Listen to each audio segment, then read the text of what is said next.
മാറ്റിയിരുന്നു. വൃത്താകൃതിയിൽ ചതുരക്കല്ലുകൾ പാകിയ കിണർ കാണാൻ കൗതുകമുള്ളതായിരുന്നു. വർഷങ്ങളായി അവിടെ മണ്ണിനടിയിൽ മൂടപ്പെട്ട് കിടന്നിരുന്ന കരിങ്കൽ നിർമ്മിത കിണറും കാട് പിടിച്ചു കിടന്നിരുന്ന ക്ഷേത്ര അവശിഷ്ടങ്ങളും മഹാശിലായുഗത്തിലെ ശവക്കല്ലറകളും ശാസ്ത്രീയമായ ഉത്ഖനനത്തിന് വിധേയമാക്കാൻ സംസ്ഥാന പുരാവസ്തു വകുപ്പ് ഉദ്യോഗസ്ഥന്മാർ എത്തിയിട്ടുണ്ടെന്ന് അറിഞ്ഞതാണ് ഞങ്ങളിൽ ഏറെ കൗതുകമുണർത്തിയത്. മാത്രമല്ല, പഠന ഗവേഷണ ഫലങ്ങൾ പുറം ലോകത്തെത്തിക്കാൻ ദൂരദർശനം എത്തിച്ചേർന്നത് ഞങ്ങൾക്ക് പുതിയൊരു അനുഭവമായിരുന്നു. കൽമണ്ഡപത്തിൻ്റെയും കരിങ്കൽ നിർമ്മിത കിണറിൻ്റെയും സമീപത്തായി കരിങ്കല്ല് കൊണ്ട് നിർമ്മിച്ച് മൂടപ്പെട്ട് കിടക്കുന്ന കുണ്ടുകുളം ഞങ്ങൾ കണ്ടു.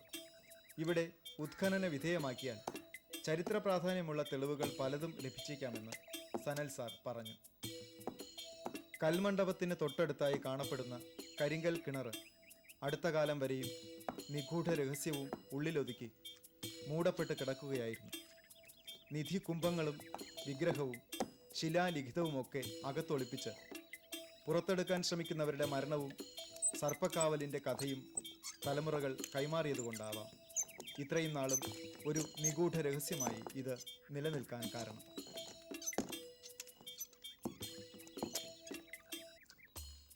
കിണറിനുള്ളിൽ നിന്നും കിട്ടിയ മനോഹരമായ ദേവീ വിഗ്രഹമാണിത്.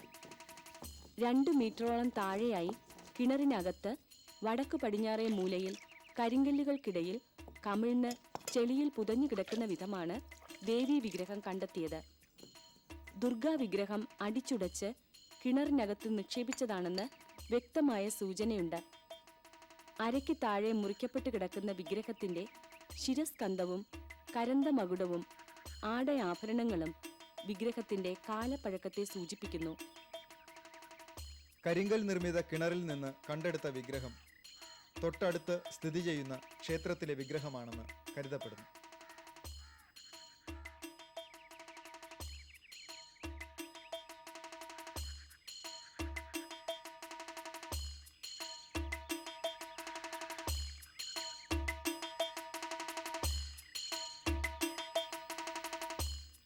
ഉടഞ്ഞ വിഗ്രഹം ചേർത്ത് വച്ചപ്പോൾ ദേവീ വിഗ്രഹത്തിന്റെ പൂർണ്ണരൂപം ദൃശ്യമായി. ഈ സൈറ്റിൽ തന്നെ പ്രാധാന്യം എന്തെന്ന് വെച്ചാൽ ഈ കോവിലകം പറമ്പ് പല്ലവ സ്റ്റൈലിലെ 2 അമ്പലങ്ങൾ, ഇത് പല്ലവ സ്റ്റൈലാണ്.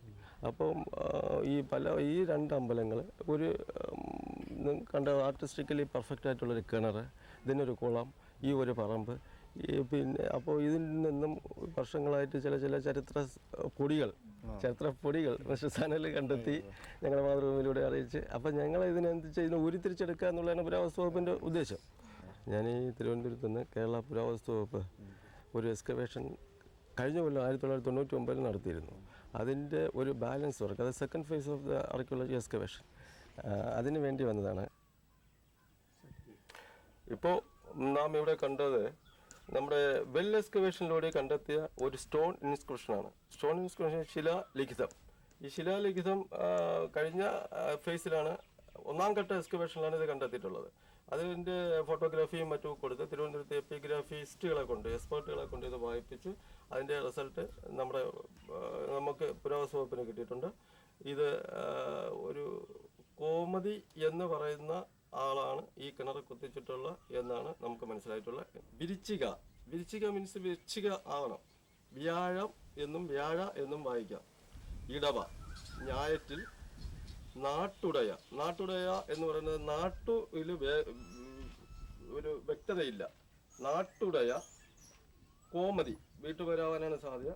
കുത്തിച്ച കിണർ, ചുരുക്കത്തിൽ വിരിച്ചിക, വ്യാഴം, ഇടവ, ഞായറ്റിൽ, ഇന്ന നാട്ടുടയ, കോമതി, കുത്തിച്ച കിണർ എന്നാണ് ഈ ഇൻസ്ക്രിപ്ഷനിൽ നിന്ന് നമുക്ക് മനസ്സിലാക്കിയിട്ടുള്ളത്. മലയാളത്തിൻ്റെയും കന്നഡയുടെയും അതിപ്രസരമാണ് ഇത് കണ്ടെത്തിയിട്ടുള്ള 6 വരികളുണ്ട്. ലിപി വട്ടെഴുത്താണ്, അല്ല വട്ടെഴുത്താണ്. ഏത് നൂറ്റാണ്ടാണ് ഇതിപ്പം? 12-13 നൂറ്റാണ്ട്. ഭാഷയുടെ ഡെറിവേഷൻസ് അനുസരിച്ച്, എവല്യൂഷൻ അനുസരിച്ച് ഒരു 12-13 നൂറ്റാണ്ട് കൊടുക്കുക. കൊല്ലങ്കോട് രാജവംശത്തിന്റെ മുൻ ആസ്ഥാന കേന്ദ്രമെന്ന് കരുതപ്പെടുന്ന കോവിലകം പറമ്പ് കുറച്ചു വർഷങ്ങൾക്ക് മുമ്പ് വരെ കരിങ്കൽ കൂമ്പാരം കൊണ്ട് നിറഞ്ഞതായിരുന്നു. ഭീമാകാരമായ അസ്ഥിവാരക്കല്ലുകൾ സമീപസ്ഥ വീടുകളുടെ നിർമ്മാണത്തിനും കാലിത്തൊഴുത്തിൽ പതിക്കുന്നതിനും കൊണ്ടുപോയിട്ടുണ്ട്.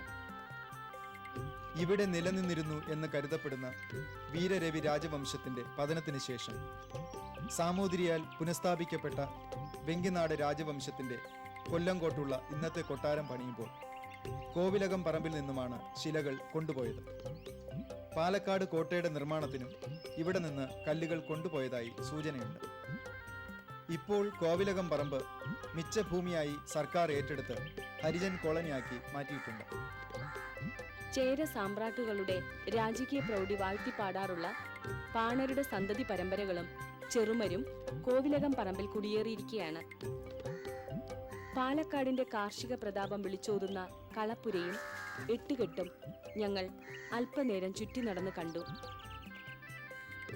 നെൽകൃഷി ചുരുങ്ങി ചുരുങ്ങി ഇല്ലാതാകുന്ന ഇക്കാലത്ത് ഇമാതിരി കാഴ്ചകൾ ഇവിടെയെങ്കിലും കാണാമെന്നത് ആശ്വാസം തന്നെ.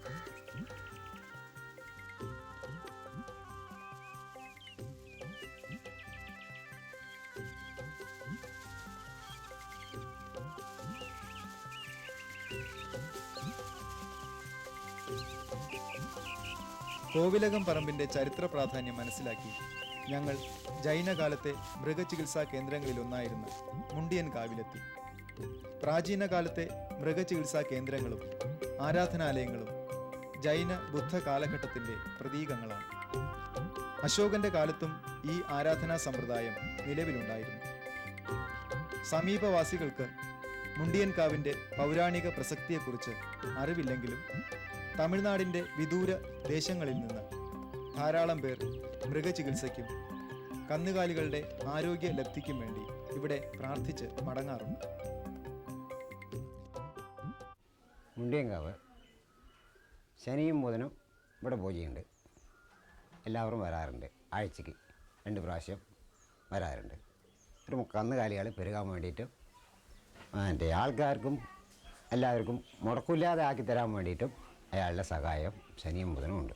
അസുഖം വരാതിരിക്കാൻ, കന്നുകാലികൾക്ക് അസുഖം വരാതിരിക്കാൻ ഇവിടെ വന്ന് പ്രാർത്ഥിച്ചിട്ട് പോകാറുണ്ട്. തമിഴരും മലയാളത്തുകാരും എല്ലാവരും എല്ലാവരും വരും. കേരളത്തിൽ മറ്റൊരിടത്തും കണ്ടിട്ടില്ലാത്ത മൃഗാരാധനാലയം കണ്ട് ഞങ്ങൾ ദാനഭൂമി എന്നറിയപ്പെടുന്ന വിരുത്തിയിലേക്ക് നീങ്ങി.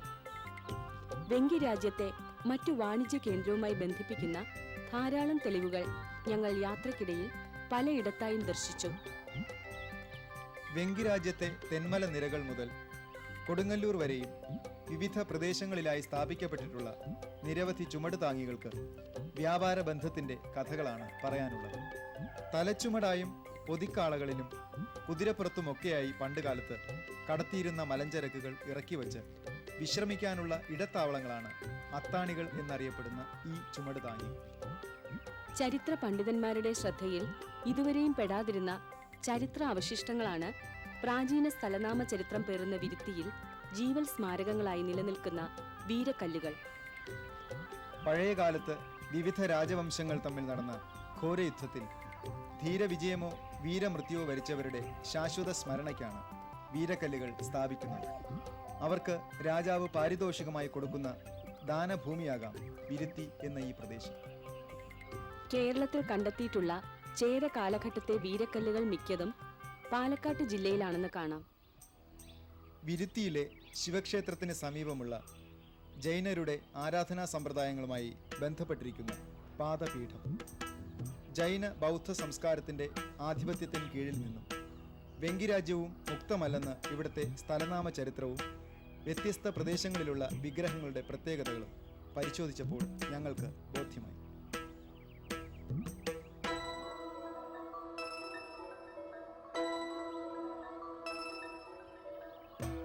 വിരുത്തിയിലെ മനോഹരമായ താമരക്കുളത്തിനു സമീപം മുനീശ്വര ക്ഷേത്രത്തിലെ രാജർഷിയുടെ കൂറ്റൻ ശിലാപ്രതിമയുടെ കാലപ്പഴക്കം ക്രിസ്തുവർഷത്തിനും എത്രയോ നൂറ്റാണ്ട് പിറകിലാണത്രേ.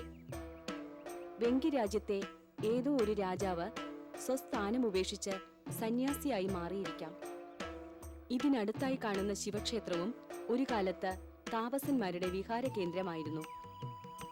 ക്ഷേത്ര മതിൽക്കകത്ത് തലയുയർത്തി നിൽക്കുന്ന ദീപസ്തംഭത്തിന്റെ ശില്പചാരുതയും പ്രാചീന തനിമ കാണിക്കുന്നു.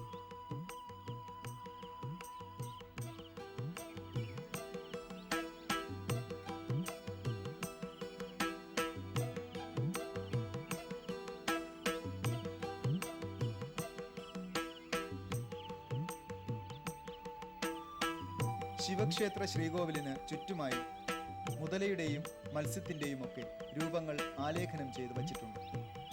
അവയുടെ ആകാരഭംഗിയും ശില്പ വൈവിധ്യവും ക്ഷേത്രത്തിൻ്റെ കാലപ്പഴക്കം സൂചിപ്പിക്കുന്നു. എങ്കിലും പുനരുദ്ധാരണ പ്രവർത്തനങ്ങൾ നടന്ന ലക്ഷണവും ഞങ്ങൾ കണ്ടു.